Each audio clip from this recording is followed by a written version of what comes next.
So now we're ready for our closing keynote. Mark Thompson is going to give us a talk called From Adversary to Advocate, One Engineer's Journey to Seeing the Bigger Picture of Roads into Tech. Please welcome him to the stage.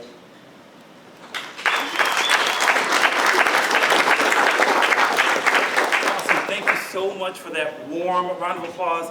Listen, folks, I am so thrilled to be here, and I cannot wait to get this party started with all of you. But here's what I need from you before we do anything else. Here's what I'm going to need from you. If you feel comfortable and you can do this with me, we're going to do what I like to call a thunder snap. And what that's going to be is we're all going to snap in unison together, but on my count. So let's practice. 1, 2, 3, snap. Ooh. Didn't that feel good? Double snap. One more. Triple snap. Yes. I feel so good and I'm so pumped to be here. Now here's what I want to do. Before I give any talk, I actually have something that I'll do every single time because I like to live in a state of gratitude. So I'd like to say thank you before I give any talk. So first, let me say thank you to the incredible organizers of PromptConf. Can we please give them a round of applause? Putting on a conference is no easy feat. And they put in so much work, so much love, so much care. So thank you. I also want to say thank you to all the incredible speakers. I mean, we talked about things today that just made me smarter. I don't know if it's just me, but I am smarter for being here. Can we give the speakers a round of applause?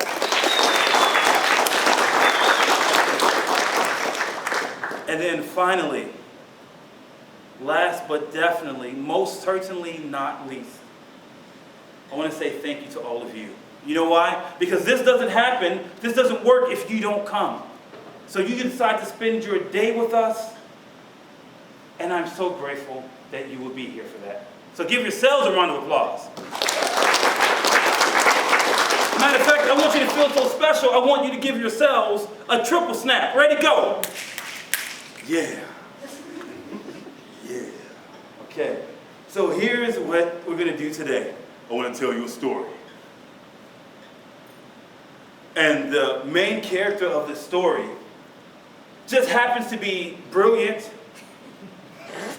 incredibly handsome, really charming. I mean, it's just really weird how this one person got to do all this stuff. Hint, hint, it's me. But this is a journey from one state of mind, one way of thinking, to something completely different. This is a journey from adversary to advocate. This is just one person's, one engineer's journey into seeing the bigger picture of roads into tech. Now let me introduce myself to you. My name is Mark and I am old school.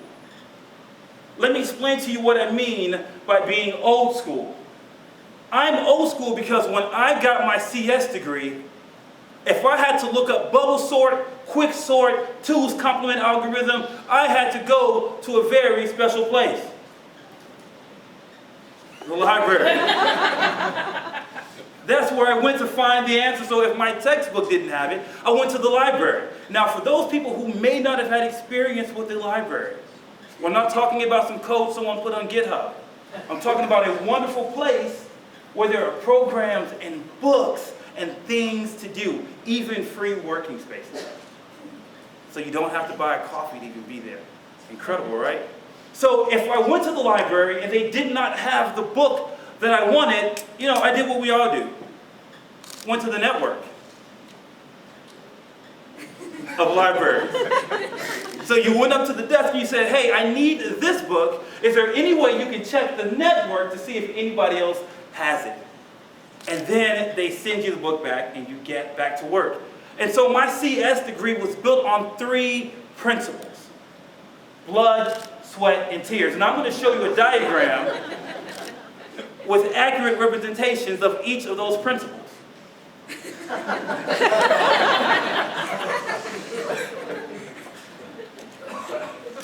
But because I'm a glutton for punishment, I didn't stop with these 3 principles just here in undergrad. I decided to say, hey, I'm going to continue going. So then I go for a graduate degree.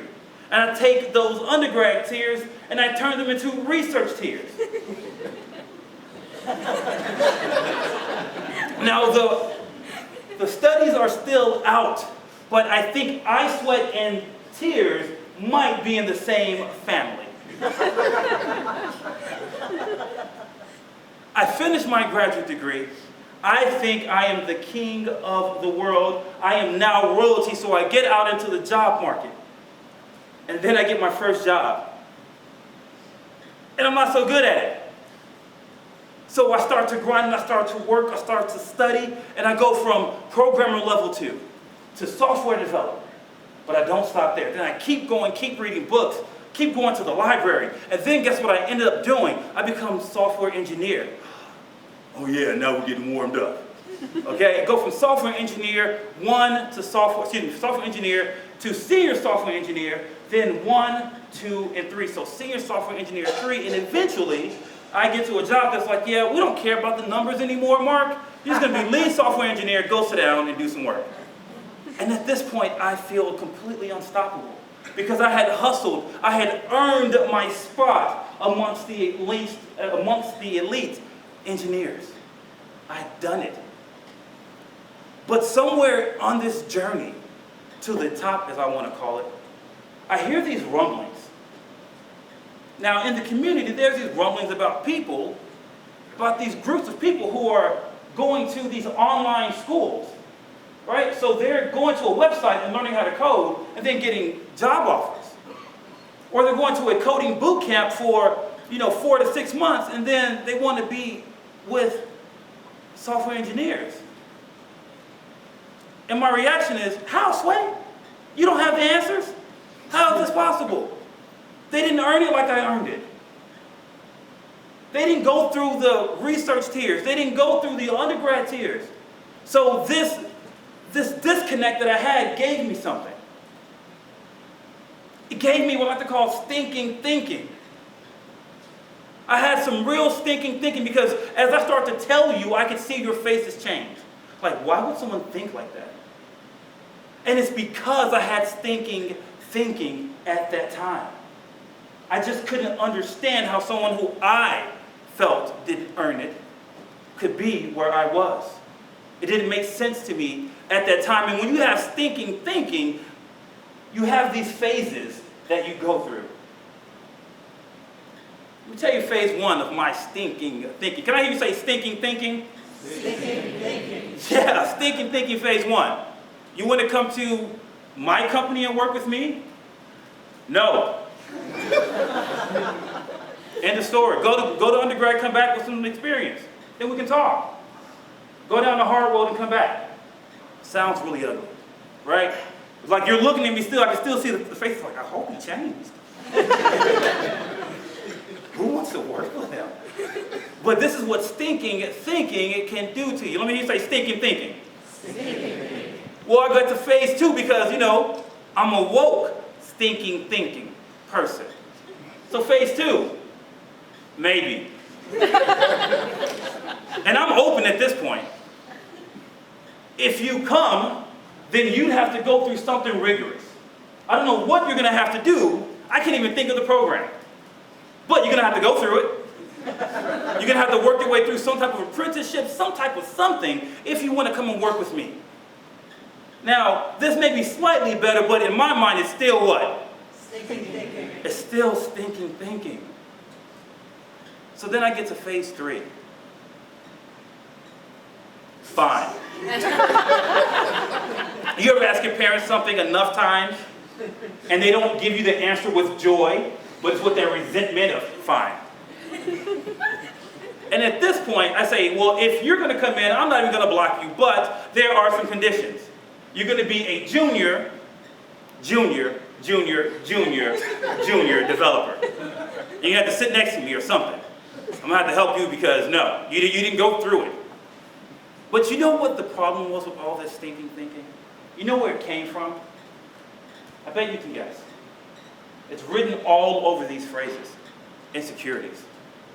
because it made me feel insecure that someone could not go through what I went through and get what I had. In my mind, incorrectly, I compared it to someone who won a race they didn't train for.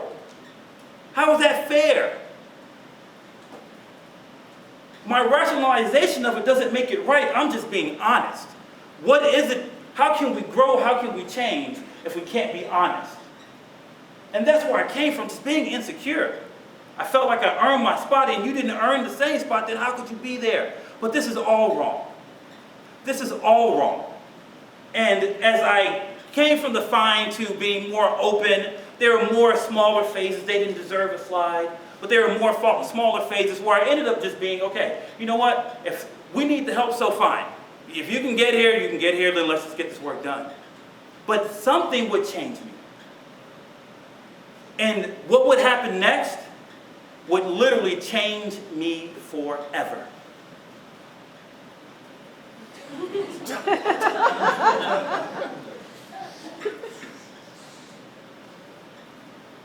September 2016, I get this call that I think is actually a prank call because for some reason Northwestern calls me and says, hey, do you want to teach at our school?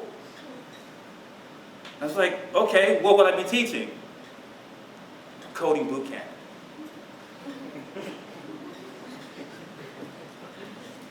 It's getting a little smelly in here, right?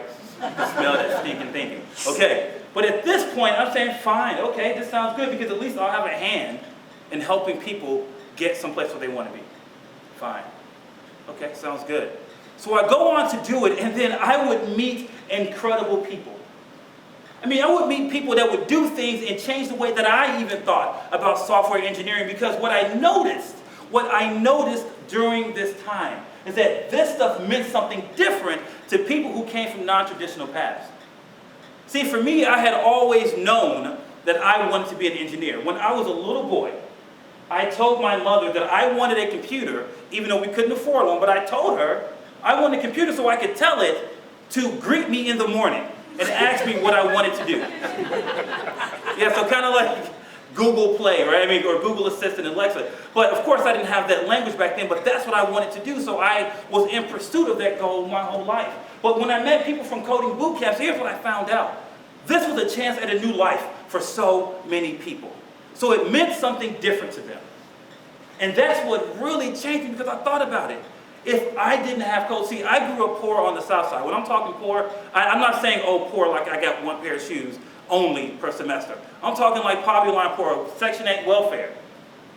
So if I didn't have coding, I don't know what my life would have turned out to be. So for these people who were going through this path, this meant something different. And now I was like, wow, how could I have ever thought with that stinking thinking in the first place? How could I have ever been the thing that now I hate the most, which is a gatekeeper? But I was standing there posted up, tight t-shirts and everything. Let me tell you about just a few of the incredible people that I went on to meet and had the honor and pleasure of teaching. There's Katie. Now, Katie was a high school math teacher who didn't want to do that anymore, and then she decided to join a coding boot camp. Now, Katie did something incredible, something that even the most seasoned of us, the most senior of us, would have a hard time doing. She got a job at Airbnb. Now, you might be thinking, oh, maybe did she get a job as like, maybe tech support? No, she got a job as a software engineer at Airbnb out of a coding boot camp. She took all of her math skills, all of her skills and problem-solving skills, and brought it to the table and was able to do something really incredible. How can stinking thinking hold up to something like that? When you see evidence, you have to update. You have to change. Let's talk about Rachel. Now, Rachel does this really funny thing. So she was a TV host for like a cooking show online, and she was a paralegal for 10 years. Now, Katie was so good at this.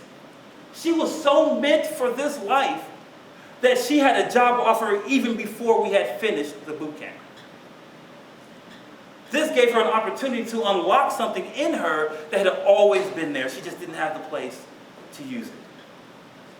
And then this last person I had the chance to teach over the last 6 months when I was at Harvard, and there's Johnny O. Now, Johnny O is a landscaper. well, was a landscaper. Wake up at 4 in the morning, get out there in the fields doing the hard, like manual work, and then he went through the coding boot camp and became a mad scientist. And a developer, but mostly a mad scientist. Well, let me explain to you why I say Johnny O is a mad scientist. Here's a real photo I got this week. Now let me explain to you what's happening in this photo. He's taken apart his dashboard and he put a tablet that he bought online close to his hand so he didn't have to lean forward to touch the dash. I would have never thought of to solve that problem like that. But that's what he's doing with just the coding skills. So his efforts and talents were being wasted, cutting grass, pulling weeds. Wasted because he is solving a problem. I don't know if it really exists or not, but hey, it doesn't really matter. Because I don't have the courage to take my car apart. I don't have the courage to go and try to do something. I never taught anything about hardware. But once he had just the coding skills, he just went off. And I think this guy's going to do incredible things. And I'll tell you one other anecdote about Johnny O. When we had 3 capstone projects, every time I had to tell him to come back with something that was possible this century. This guy literally brought me a piece of paper where he had drawn floor tiles that would move up and down, that would be controlled via JavaScript. How are you going to demo that, Johnny? But again, stinking thinking would have, you know what it would have done? They would have made it without me. No doubt. They would have made it without me. But I would have missed it. I would have missed the experiences of interacting with these individuals. I would have missed the experience of something that I found out about all of these programs. You know what they do? They not only break the gate down, they open the gate wide. Because I had so many different populations in these programs. I had trans students, I had queer students, right? I had underrepresented groups, I had women, men, like all kinds of people in these programs. And I looked at them one day and I said, you know what? You all are the future, so don't give up. Don't give up, because one day I won't be the only person of color in a room of engineers because of you. My stinking thinking would have helped me miss all of that. But I'm so grateful. I am so grateful that I got at least to level 3. And I got to the fine point. And then I opened up even more over time. Now, I don't know if you're in this room or not. You might be a senior engineer with some stinking thinking. That might be you. I might be describing you. I'm not trying to hurt you. I want to help you. Or maybe you know an engineer who's a stinking thinking person. I was going to say stinker thinker, but I'm not sure they have the same meaning. I want to help. I'm going to give you some information that you can use to help convince some stinking thinkers in your life. Because the number one thing I want you to remember, and this is what I've come to believe, and I will say this forever and ever. I don't care how you got here now. You know what's important to me? What can you do? Can you do the work? Yes? Welcome aboard, because guess what's happening? Every moment that we don't have you on our team, problems are not being solved. I cannot do all the work. Some of you might be some 100x developers. Okay? And more than 10x. But you say, man, he don't know me, I'm 100x. Okay, fine. You might be a 100x developer, but you can't do everything. You need the help. So if you can do the work, you are welcomed at the table. So let's talk about how we can get our stinking thinking folks on the same page. Here are some objections that you probably hear. Number one concern. They're going to flood the market. These boot camps, these online schools, they're going to flood the market with engineers. There won't be enough jobs for everybody. Anybody ever heard that before? All right, I got some actual data that's going to help you just smack that whole claim down. All right, watch this. In 2020, there will be 1.4 million more, not 1.4 million total. Don't mistake it. 1.4 million more software development jobs than applicants who can fill them. What's a real problem that you don't even know about, most likely, is that universities cannot put out qualified candidates fast enough. They actually can't do it. Companies like Red Hat are partnering with universities to help figure out this problem because there are more jobs than people. You can't flood a market. I mean, if you can flood this, okay, I mean, fine, 1.4 million more jobs, get out of here, all right? Get a grip. And that's how you end it when you say the 1.4 million. You say, okay, now get a grip. And this is from the U.S. Bureau of Labor Statistics. This is a prediction that they have. So you can pull up the data. It's on the internet. Not the library. Okay. Also the library, that's right. That's right. Get it right, Thompson. Oh, wait, here's another one. Anybody ever heard this one? But what about the quality of the developer? Anybody ever heard this one before? Yeah, nonsense. Because you know what you should do if you are a senior engineer? Here's what you should be focused on then. Becoming a mentor. You need to help and teach, because if you are a senior on your team, then you probably have institutional knowledge that is important for the products that you make. So why not mentor and help bring those people up to speed with what they need? Why not be a helper instead of being a naysayer? You're missing opportunities to grow yourself, because I will tell you, one of the other things besides me becoming a better person by teaching, I have never been a stronger engineer. I've never been stronger, because you don't really know something until you can explain it at multiple levels. And that is a skill that I have learned through mentorship and through teaching, so I am better because of it. That sounds very selfish, but I'm being honest. I'm better because of it, and guess what? The quality of work on the team is improving, because we're all working together and we all know what to do. Become a mentor. And here is my favorite one. Let me close this verse down. This is my favorite one. You ready? Who's ever heard this? What about the gaps in their knowledge? Let me ask you a question. What about the gaps in yours? You know everything? As a senior software engineer, I do not know everything. There are gaps in my knowledge. So how could I stand there so arrogantly and suggest that people who have a different background than me, they don't have the same knowledge, or their gaps in knowledge are just insurmountable? That's bananas. If you hit somebody with this, they will not have a comeback. I'm not going to lie to you. They're going to, okay, and you just walk away while they're trying to figure out how to come back. You just walk away. Let me tell you something. There is room at the table for all of us. There are so many jobs. There are so many opportunities. If you can do the work, then you belong here. If you can't do the work, but you want to be able to do the work, then let me encourage you to keep going. Do not stop. Do not stop the pursuit of this life. If this is the life that you want, do not fail in your pursuit. You keep going.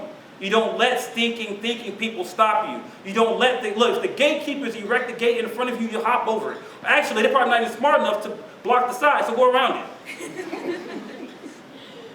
But you keep going. Thank you.